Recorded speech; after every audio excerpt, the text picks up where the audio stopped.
எல்லாரும் எப்படி இருக்கீங்க? 1000 சப்ஸ்கிரைபர்ஸ் ரீச் ஆயிட்டோம். ஸோ அந்த மைல்ஸ்டோனுக்கு ரொம்ப ரொம்ப ரொம்ப தேங்க்யூ. இதே சப்போர்ட் அண்ட் லவ் வந்து கண்டிப்பா கன்டின்யூ ஆகணும்.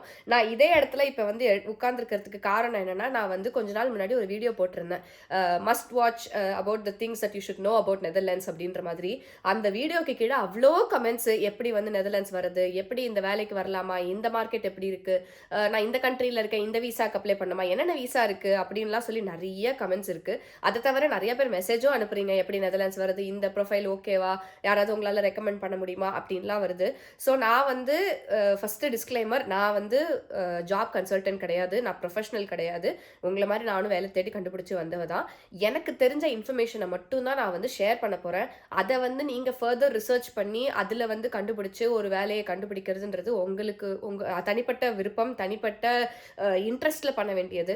என்னால வந்து கண்டிப்பா வந்து வேலை ஒருத்தருக்கு தேடி தர முடியாது. எப்படி என்னென்ன விசா இருக்கு, எப்படி எப்படிலாம் வராங்க, நாங்க எப்படி வந்தோம் அப்படின்றத பத்தி தான் என்னால எக்ஸ்பிளைன் பண்ண முடியும் இந்த வீடியோல. So so 4 type of visa இருக்கு எனக்கு தெரிஞ்ச வரைக்கும். நம்ம வந்து புதுசா வெளிநாட்டிலேருந்து இங்க நெதர்லாண்ட்ஸ்க்கு வரணும் அப்படின்னா, ஃபர்ஸ்ட் வந்து ரொம்ப ஆப்வியஸ் கேட்டகரி. அது வந்து எந்த கண்ட்ரிக்கு போறதுனாலும் இது ரொம்ப obvious category student visa. So யூனிவர்சிட்டீஸ்க்கு பஞ்சமே இல்ல. அண்ட் வேர்ல்ட் டாப் யூனிவர்சிட்டீஸ் கண்டிப்பா நெதர்லாண்ட்ஸ்ல இருக்கு. ஸோ அப்படிதான் என் ஹஸ்பண்டும் வந்தாரு. ஸ்டூடெண்ட் விசான்றது ரொம்ப ஈஸி என்ட்ரி ஒரு ஒரு கண்ட்ரிக்கு நம்ம வந்து உள்ள வருது அப்படின்றது. அதுக்கப்புறம் you are open to the job market, you go into the another visa category. அதெல்லாம் வந்து it follows, but first step to enter the country student visa ரொம்ப obvious category, but ஆனா ரொம்ப expensive. அது it comes with the cost. Like நான் எனக்கு தெரிஞ்சு ஒரு 10 வருஷத்துக்கு முன்னாடியே வந்து ஒரு வருஷத்துக்கே 10,000 யூரோ கிட்ட செலவு பண்ற மாதிரி இருந்தது என் ஹஸ்பண்டுக்கு எனக்கு தெரிஞ்ச வரைக்கும். ஸோ அது வந்து எக்ஸ்பென்சிவ் அஃபேர், பட் உங்களுக்கு ஆப்பர்ச்சுனிட்டிஸ்க்கு ஓப்பன் அப் ஆகும். நிறையா எக்ஸ்போஷர் இருக்கு, நிறைய யூனிவர்சிட்டிஸ் இருக்கு, எந்த கோர்ஸ் வேணா பண்ணலாம். ஸோ அது வந்து ஃபர்ஸ்ட் கேட்டகரி. செகண்டு, யூனிவர்சிட்டி முடிச்சிட்டீங்க, அப்போ அடுத்தது என்ன, ஜாப் சர்ச் பண்ணணும். ஸோ அதுக்கு வந்து யூனிவர்சிட்டி முடிச்சு எனக்கு தெரிஞ்சு 6 months to 1 year வரைக்கும் டைம் ஃப்ரேம் இருக்கு நீங்க வேலை தேடிக்கிறதுக்கு. அது word of the mouth, LinkedIn, இல்லை நிறைய இங்கே இன்டர்னலாக கன்சல்டன்சிஸ் இருக்காங்க, அவங்க கிட்ட அப்ளை பண்றது. ஸோ அந்த மாதிரி ஆப்ஷன்ஸ் வந்து நிறைய இருக்கு. எனக்கு தெரிஞ்சு 1 yearக்குள்ள நெதர்லாண்ட்ஸ்ல இருந்துகிட்டே வேலை தேட முடியாம இருக்கிறது வந்து ரொம்ப rare. So first point entry வந்துட்டீங்கன்னா ஒண்ணு நெதர்லாண்ட்ஸ்ல வேலை கிடைக்கும், இல்ல சுத்தி யூரோப்பியன் கண்ட்ரீஸ் எங்க வேணாலுமே உங்களுக்கு வந்து ஈஸியா டிராவல் பண்ணி இன்டர்வியூ அட்டெண்ட் பண்றது அதுக்கெல்லாமும் ரொம்ப ஈஸி. ஸோ ஏன்னா ஜெர்மனில அப்ளை பண்றீங்க அப்படின்னா இங்கேருந்து ட்ரெயின்ல போயிட்டு வர முடியும் ஜெர்மனிக்கு. ஸோ கொஞ்சம் உங்களுக்கு வந்து ஆப்பர்ச்சுனிட்டிஸ் ஓப்பன் அப் ஆகும். அதனால தான் சொன்னேன் ஒரு ஆப்வியஸ் என்ட்ரி பாயிண்ட் இந்த கண்ட்ரிக்கு யூரோப்பியன் ஏரியாக்குள்ள வரத்துக்கு ஸ்டூடெண்ட் விசான்றது. அதுக்கப்புறம் இந்த ஜாப் சர்ச் விசா. ஆனா நான் இப்போ ரீசெண்டாக தான் ஒருத்தவங்க கிட்ட கேள்விப்பட்டேன், ஜாப் சர்ச் விசா வந்து இந்தியாவிலேருந்து கூட அப்ளை பண்ணலாம் போல இருக்கு.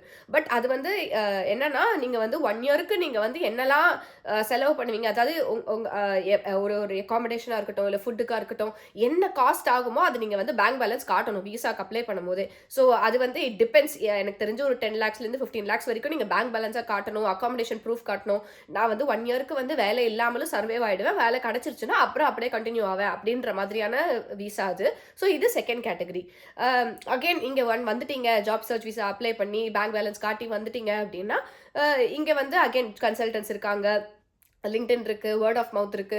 சோஷியலைஸ் பண்ண உங்களுக்கே வந்து ஏதாவது ஒரு ஆப்பர்ச்சுனிட்டி கண்டிப்பா கிடைச்சிரும். அது இப்போ ஆப்பர்ச்சுனிட்டி கிடைச்சிருச்சு. இது வந்து செகண்ட் கேட்டகரி. இப்போ நீங்க சர்ச் பண்றீங்க, ஆப்பர்ச்சுனிட்டி கிடைச்சிருச்சு. அப்போ அடுத்தது என்ன, ஹெச்எஸ்எம்ன்ற visa, highly skill migrant. So என்னன்னா நீங்க இப்போ வர விசா வந்து வர பர்சன் வந்து ஒரு ஹைலி ஸ்கில்ட் மைக்ரண்டா இருந்தாங்க அப்படின்னா இந்த கேட்டகரியில உங்களுக்கு விசா கொடுத்து வேலை வந்து யூ கேன் கண்டினியூ ஹியர். அது வந்து எப்படின்னா நெதர்லாண்ட்ஸ் ஜென்ரலா வந்து ஒரு கவர்மெண்ட்ல வந்து லிஸ்ட் பப்ளிஷ் பண்ணுவாங்க. இந்த கேட்டகரிலாம் வந்து நீட் இருக்கு, ஸ்கில்ஸ்க்கு வந்து நீட் இருக்கு, இங்க லோக்கலா எங்களால சோர்ஸ் பண்ண முடியல, வெளியில இருந்து வரதுனா வாங்க அப்படின்ற மாதிரி ஒரு வெப்சைட்ல போடுவாங்க ஜென்ரலா. ஸோ அந்த கேட்டகரிக்குள்ள நீங்க இருந்தீங்க அப்படின்னா உங்களுக்கு வந்து இந்த விசால கொடுத்து உங்களுக்கு வேலைக்கு எடுத்துப்பாங்க.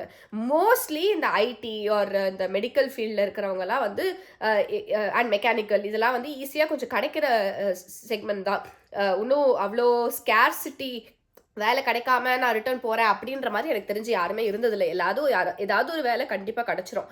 இந்த ஹெச்எஸ்எம்ன்றது வந்து எப்படின்னா உங்களோட கம்பெனியோட டைடு ஃபர்ஸ்ட் 5 இயர்ஸ்க்கு. ஸோ அது வரைக்குமே வந்து நீங்க வந்து அந்த கம்பெனியோட தான் வேலை பார்க்கணும். அப்படி நாங்கள் கம்பெனி ஸ்விட்ச் பண்றீங்க அப்படின்னா நீங்க வந்து அந்த கம்பெனி போற கம்பெனி வந்து இந்த விசாக்கு அப்ளை பண்ணி அந்த உங்க கார்ட்லயே அந்த கம்பெனி பேரும் சேர்த்து வரும். உங்க HSM கார்ட்லயே. ஸோ அதுக்கு பேரு ரெசிடென்ட் பெர்மிட்ன்னு தான் இங்க சொல்லுவாங்க. பட் அதுல பின்னாடி வந்து you can work only with this company அப்படின்ற மாதிரி ஸ்டாம்ப் போட்டிருப்பாங்க. ஸோ 5 இயர்ஸ்க்கு மினிமம் நீங்க இந்த கம்பெனில தான் இருந்தாலும். ஆஃப்டர் தட் ஆல்சோ இதுதான் சிச்சுவேஷன். பட் உங்களுக்கு ஆப்ஷன் வந்து இருக்கு. 5 இயர்ஸ் இருந்துட்டீங்க அப்படின்னா PR ஆர் சிட்டிசன்ஷிப்புக்கு ஆப்ஷன் இருக்கு. அது வந்து it is a totally different story. இது வந்து நியூ கமர்ஸ்க்கான வீடியோ. ஸோ PR ஆர் சிட்டிசன்ஷிப்பை பத்தி நான் இன்னொரு வீடியோல கவர் பண்றேன். வேணும்னா சொல்லுங்க. அடுத்த ஆப்ஷன் வந்து அனதர் ஈஸி ஆப்ஷன். லைக் ஃபர்ஸ்ட்ல வந்து ஸ்டூடெண்ட்டுக்கு நான் வந்து ஈஸி சொன்னேன்ல, அது மாதிரி இன்னொரு ஈஸி ஆப்ஷன் வந்து இன்டர் கம்பெனி ட்ரான்ஸ்ஃபர், ICT அப்படின்ற ஒரு விசா. ஸோ இப்போ இந்த CTS, எனக்கு தெரிஞ்ச CTS அப்புறம் இந்த ஃபிலிப்ஸ் அந்த மாதிரி கம்பெனிலாம் ஜென்ரலாக வந்து ஆன்சைட் அனுப்புகிறாங்க அப்படின்றதெல்லாம் நான் கேள்விப்பட்டிருக்கேன். அவங்க வந்து அங்கே இந்தியாவிலேருந்து நெதர்லாண்ட்ஸ்க்கு ஒரு 2 இயர்ஸ்க்கு ஆன்சைட்டில் அனுப்பும்போது ICTன்ற விசாவில் வருவாங்க. ஸோ அவங்க வந்து இங்கே வந்து they can continue working for the அதே இந்த கேட்டகரி, ஐ மீன் அந்த கண்டிஷன்ஸ்லாம் அதே தான் ஒர்க் ஆகும். ஸோ ICTயில் வந்து உங்கள் கம்பெனி பேர் போட்டிருக்கோம். நீங்கள் வேறு கம்பெனியில் கூட ஒர்க் பண்ண முடியாது, வேறு எந்த வேலையும் பார்க்க முடியாது, இந்த கம்பெனியோட தான் வேலை பார்க்கணும். அண்ட் நீங்கள் இந்த பீரியடில் you can continue searching for any other company and jump in to HSM category. So நீங்கள் வந்து 2 இயர்ஸில் கண்டிப்பாக ரிட்டர்ன் போயிடணும் அப்படின்ற மாதிரி சிச்சுவேஷன் இருக்காது. HSMக்கு மூவ் ஆனதுக்கப்புறம் உங்களுக்கு ஈஸியாக இருக்கும். இங்கே சர்வைவலுக்காக இருக்கட்டும், இல்லை ஜென்ரலாக உங்களோட பீயிங் வந்து ஓகே நம்ம இங்கே தான் அப்படின்ற மாதிரி ஒரு ஃபீலிங் நம்மளுக்கே உள்ளுக்குள்ளே கொடுக்கும். ஸோ இதுதான் வந்து எனக்கு தெரிஞ்ச 4 கேட்டகரிஸ். IND.NL தான் வந்து அஃபிஷியல் சைட்டு இந்த இமிக்ரேஷன் ப்ராசஸ்க்கானது. ஸோ அந்த சைட்டில் போனீங்கன்னா நிறைய இன்ஃபர்மேஷன் இதுக்கெல்லாம் இருக்கும். நீங்கள் அதெல்லாம் பார்க்கலாம். And to answer some of the very common questions, நான் வந்து கன்சல்டன்ஸ் வந்து இந்தியாவில் வந்து 4 lakhs கேட்குறாங்க, 5 lakhs கேட்குறாங்க, நெதர்லாண்ட்ஸ் அனுப்புகிறான்றாங்க. கண்டிப்பாக நானாக இருந்தால் அதை பண்ண மாட்டேன். நான் காசு கொடுத்து ஒருத்தருக்கு கொடுத்து என்னை அனுப்பு அப்படின்றது வந்து எனக்கு வந்து நம்புற மாதிரியான ஒரு விஷயமா எனக்கு இல்லை. ஏன்னா அப்படி ஒன்றும் காசு கொடுத்து ஒருத்தருக்கு வேலை வாங்கி தர லெவலுக்கு கண்ட்ரி இல்லை.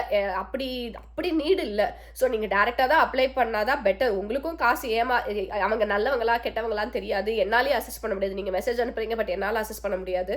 So it is best to LinkedIn, job search, general job search. அதை தவிர வேர்ட் ஆஃப் மவுத், இல்லை inter company transfer. Already work பண்ணிட்டு இருக்கீங்கன்னா இன்டர் கம்பெனி ட்ரான்ஸ்ஃபர், இல்லை ஸ்டூடெண்ட்டாக வந்து இங்கே வந்து மாறுறது. என்னை பொறுத்த வரைக்கும் இதுதான் வந்து ரொம்ப ஈஸியான மெத்தடாக இருக்கும். கன்சல்டன்ஸ்க்கு காசு கொடுக்குறதெல்லாம் வந்து தயவு செஞ்சு பண்ணாதீங்க. நான் வந்து அதை ரெக்கமெண்ட் பண்ண மாட்டேன். பட் இதுதான் வந்து நான் சொல்லணும்னு நினச்சது. இதே மாதிரி வேற என்னென்ன வீடியோஸ் வேணும்னு சொல்லுங்க. கண்டிப்பாக வந்து சப்போர்ட் பண்ணுங்க சேனலுக்கு. இந்த வீடியோ பிடிச்சிருந்தா please like, comment and share. Subscribe to the channel. See you next time. Bye bye.